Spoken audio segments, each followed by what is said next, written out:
Morning friends, कैसे हो आप? अच्छे हो ना? आप और आपके घर के सभी लोग स्वस्थ होंगे ऐसी मैं आशा करती हूँ। माँ सरस्वती शिशु कुंज आप सर्व का हार्दिक स्वागत करता है। बच्चों, हमने अगले वीडियो में क्या सीखा था? कौन मुझे बताएगा? चलो मुझे बताओ कि हमने अगले वीडियो में क्या देखा था। बहुत अच्छा, हमने क्या देखा था? हमने लेखन विकास में चित्र वार्ता लेखन सीखी थी। उसमें कौन सी वार्ता हमने सीखी थी? कौन बताएगा मुझे? बहुत अच्छा, हमने टोपी वाला फेरिया उसकी हमने वार्ता सीखी थी। आज हम एक दूसरी उसमें ही हमने पहली वार्ता उसमें अगले वीडियो में देखी थी। आज इस वीडियो में हम क्या देखेंगे? चित्र वार्ता लेखन, और इसमें पहले अब हम सीखेंगे दूसरी। आओ बच्चों, हम लेखन विकास में चित्र के आधार पर वार्ता लेखन लिखे। देखो बच्चों, हमने अगली वीडियो में यह चित्र के आधार पर हमने कहानी देखी थी। मैं उसकी थोड़ी चर्चा करूंगी। यहाँ पर हमने देखा था कि एक गांव में एक व्यापारी टोकरी लेकर उसमें कई सारी टोपियां लेकर जा रहा था, और वो क्या करने जा रहा था? टोपियों को बेचने के लिए जा रहा था। व्यापारी थक गया था चलते चलते, इसलिए व्यापारी ने क्या किया? पेड़ के नीचे अपनी टोकरी रख दी और पेड़ के नीचे वो सो गया। पेड़ के नीचे सो गया। तब पेड़ पर बैठा हुआ बंदर और टोकरी में से टोपी लेकर चले गए। अब हम अगले चित्र में क्या देखते थे कि व्यापारी नींद में से जगा तो उसने क्या देखा कि उसकी टोपियां बंदरों अपने पेड़ पर बैठे हुए है। तो व्यापारी ने सोचा कि मैं अब क्या करूं। वो सोचने लगा। उसने क्या किया? उसने अपने सिर पर रखी हुई टोपी उसने नीचे फेंक दी। बंदर वो देख रहा था।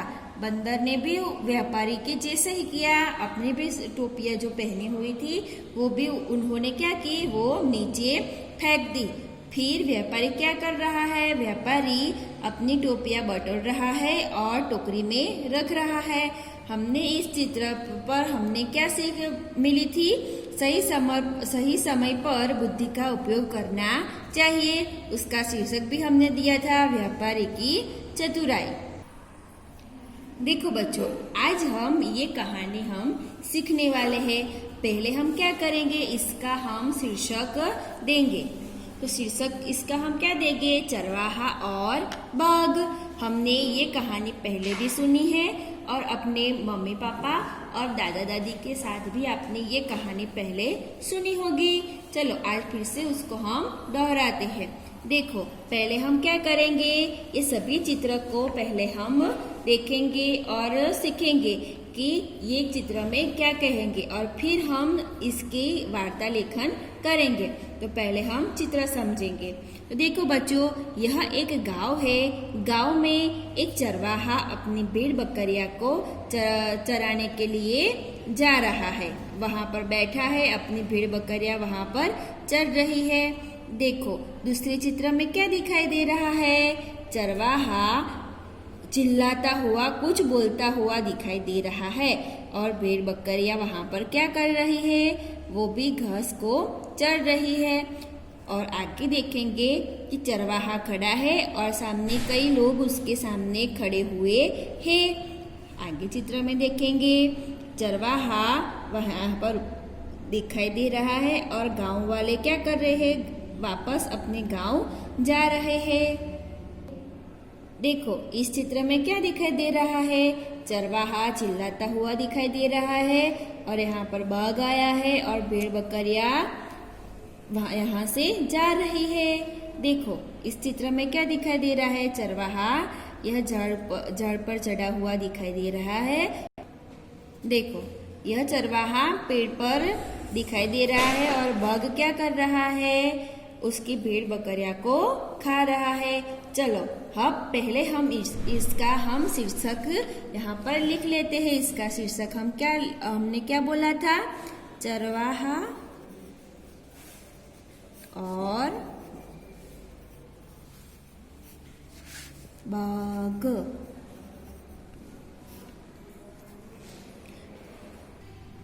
देखो बच्चों, अब हम यह कहानी लिखना शुरू करेंगे। हम यहाँ पर लिखेंगे यहाँ पर हम क्या लिखेंगे, कोई भी गांव का नाम हम यहाँ पर लिखेंगे। और यहाँ पर हम कौन सा गांव का नाम लिखे, करणपुर। करणपुर नामक गांव में चरवाहा रहता था। ये कहानी हम पुस्तक में भी सीख गए हैं, है ना, आपको पता ही होगा। वह, अब हम लिखेंगे, वह भेड़ बकरियां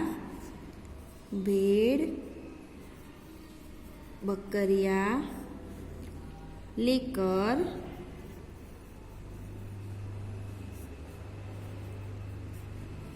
जा रहा है। वो, अब हम यहाँ पर लिखेंगे, वो अपनी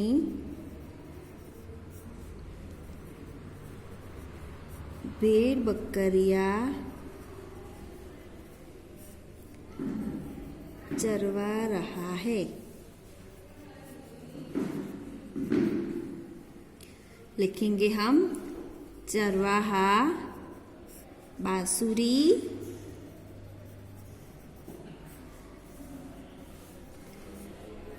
बजा रहा है।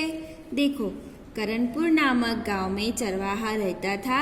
वह भेड़ बकरियां लेकर जा रहा है। वो अपनी भेड़ बकरियां चरवा रहा है और चरवाहा क्या कर रहा है, बांसुरी बजा रहा है। अब यहाँ पर चित्र में क्या दिखाई दे रहा है, अब चित्र में ऐसा दिखाई दे रहा है कि चरवाहा चिल्ला रहा है। तो हम यहाँ पर लिखेंगे, चरवाहा चिल्ला रहा है। वो कहता है,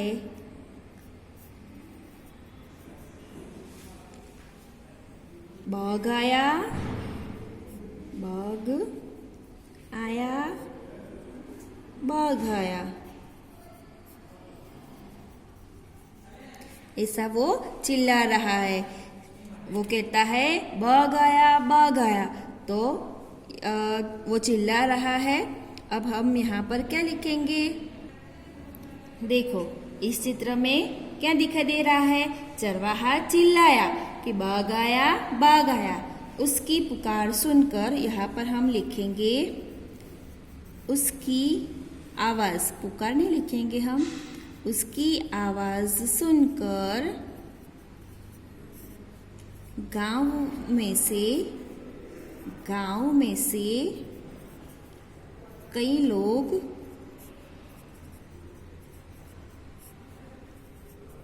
आ गए।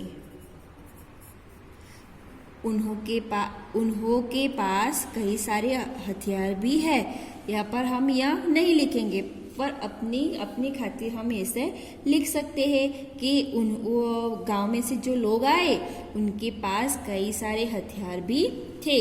वो चरवाहे को पूछने लगे, वो चरवाहे को पूछने लगे, क्या पूछने लगे, कहाँ पर है बाघ, कहाँ पर है बाघ। चरवाहा क्या करने लगा, चरवाहा हंसने लगा।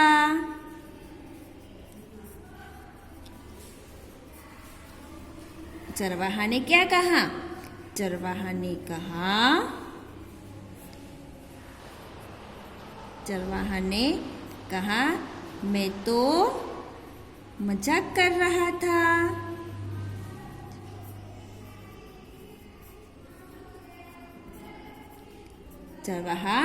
चरवाहा की आवाज सुनकर गांव में से कई लोग आ गए। वो चरवाहे को पूछने लगे, कहाँ पर है बाघ।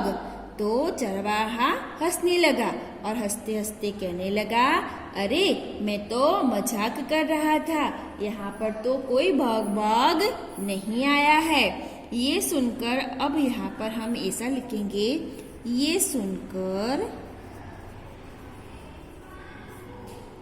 सारे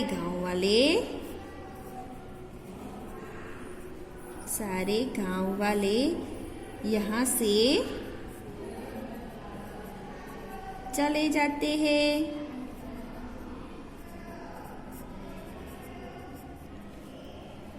अब चरवाहा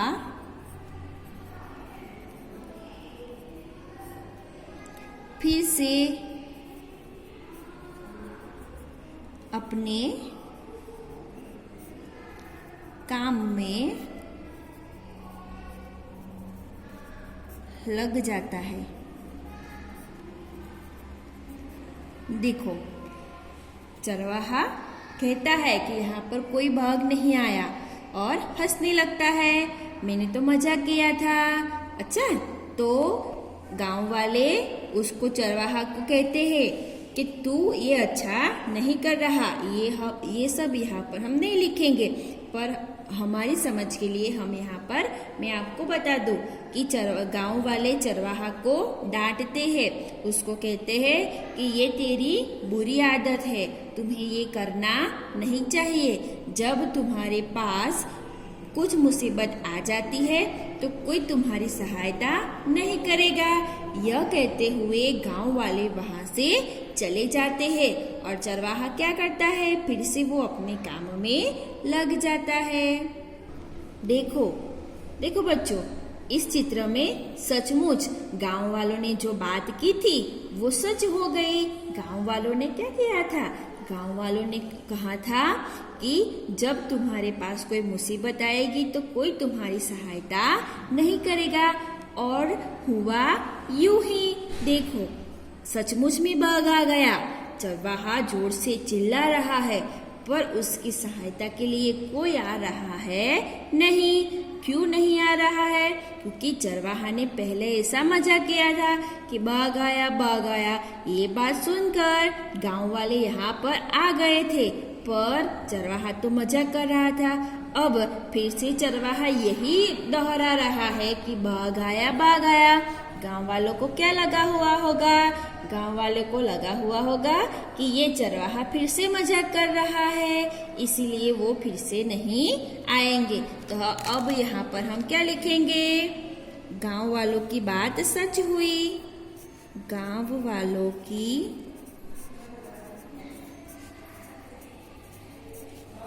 बात सच हुई। सचमुच में बाघ आया। चरवाहा जोर से चिल्ला रहा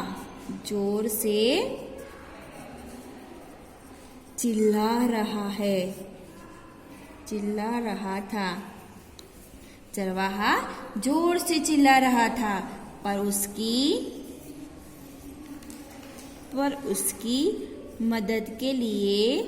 मदद या यहाँ पर हम सहायता भी लिख सकते हैं। उसकी मदद के लिए कोई नहीं आया।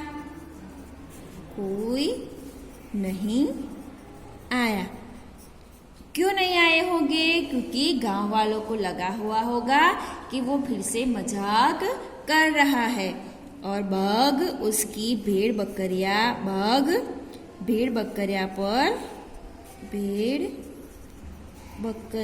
पर आ गया। देखो, इस चित्र में क्या दिखाई दे रहा है? इस चित्र में बाघ सचमुच में आ गया। चरवाहा अपनी जान बचाने के लिए वो पेड़ पर चढ़ गया और यहाँ पर नीचे चरवाहे की सारी भेड़ बकरियां बाघ एक करके एक सबको खा गया। तो हम यहाँ पर लिखेंगे चरवाहा अपनी जान बचाने के लिए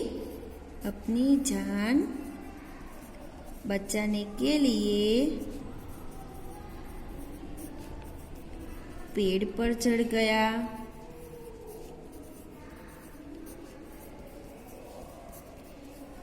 और बाघ चरवाहे की सारी भेड़ बकरियां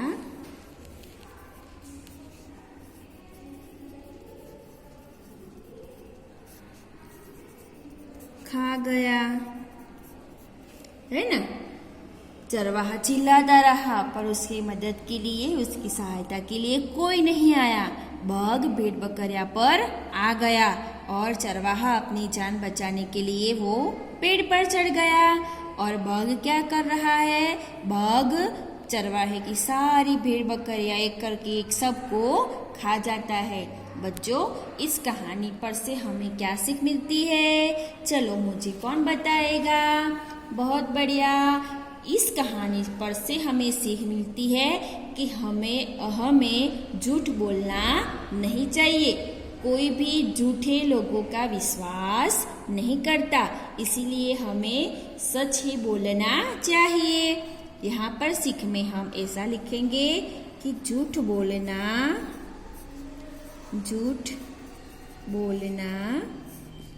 नहीं चाहिए।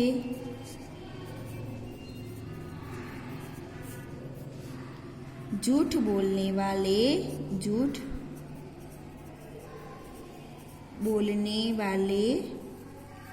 वाले का लोग विश्वास नहीं करते, इसीलिए हमें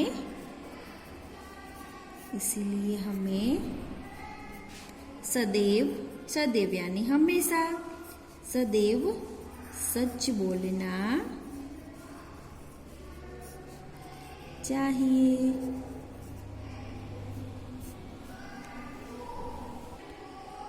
बच्चों, आपने देखा ना कि चरवाहा झूठ बोलता था, इसीलिए उसकी सहायता के लिए कोई नहीं आया।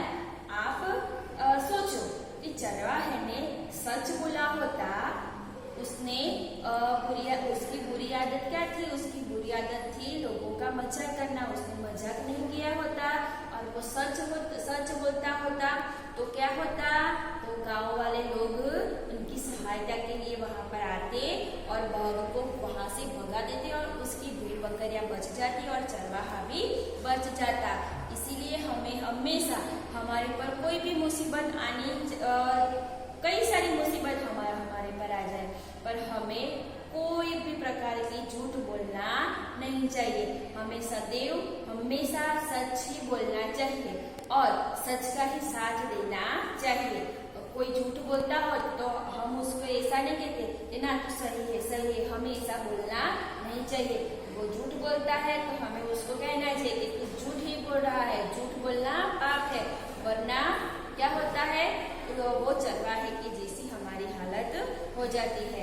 बच्चों, आपको भी मैं सलाह देती हूँ कि आपने होमवर्क नहीं किया है तो आप बोल दो कि मैंने होमवर्क नहीं किया है, पर आप मैडम से झूठ नहीं बोल सकते कि मैंने होमवर्क किया था पर मेरी नोट घर पर रह गई है। ऐसा भी हम झूठ नहीं बोलते। और हमारे घर में भी मम्मी पापा, दादा दादी, उन्हों के पास भी हमें क्या बोलना चाहिए? हमेशा सच बोलना चाहिए, झूठ बोलना नहीं चाहिए। इस कहानी पर से हमें यही सीख मिलती है कि हमें सदैव सच बोलना चाहिए और झूठ का साथ देना नहीं चाहिए। आपको क्या करना है? इस लेखन विकास में आपको यह चित्र वार्ता लेखन करके मुझे होमवर्क ग्रुप में समय साथ भेज दे